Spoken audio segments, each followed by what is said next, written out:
Congressman Lauren Boebert is standing by with her thoughts, member of the House Freedom Caucus, which has fought, I should say, led the fight, I think, fair to say, Congresswoman, against the bill. Nice to see you. Thank you. You've got Speaker Johnson, you've got Elon Musk, you've got Donald Trump.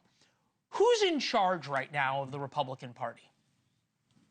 President Trump has certainly been given a mandate by the American people to lead this charge. This is the MAGA party, and there are Republicans who need to fall in line. But I think what you saw today is the people are in charge of the government, as it should be. And it shouldn't take threats from the world's richest man to make House Republicans vote like they promised voters. That is why we've seen the outrage on X today by so many Americans, because many of my colleagues go home and campaign one way, they get talking points from leadership, and then they come back to Washington, D.C., and they govern completely differently than everything that they said back home. Now, this bill was drafted behind closed doors, and until someone else raises their hand, the responsibility of this disaster of a bill, it does rest on the speaker, and that's just the truth.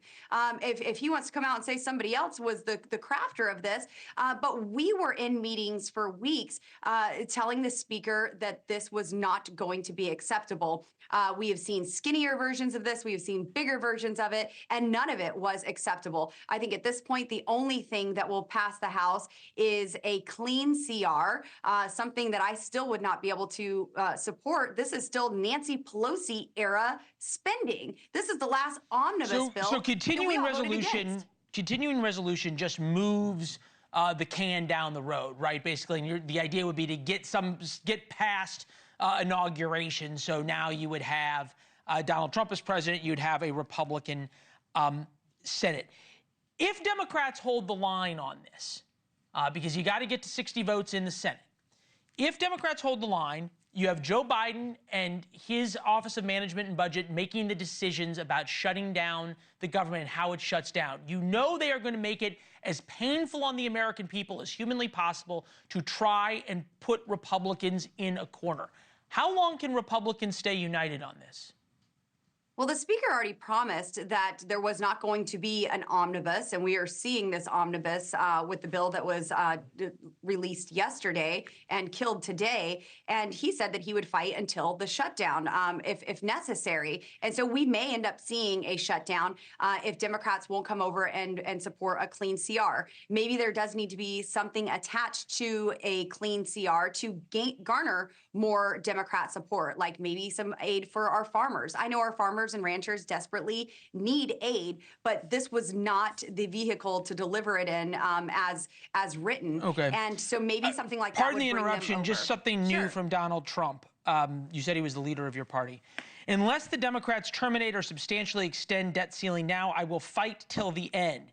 This is a nasty capital letters trap set in place by the radical left Democrats. They are looking to embarrass us in June when it comes up for a vote. This reminds me a little bit of Christmas 2018 when Donald Trump said the same thing to Nancy Pelosi and Chuck Schumer, fine, shut down the government, on and on and on.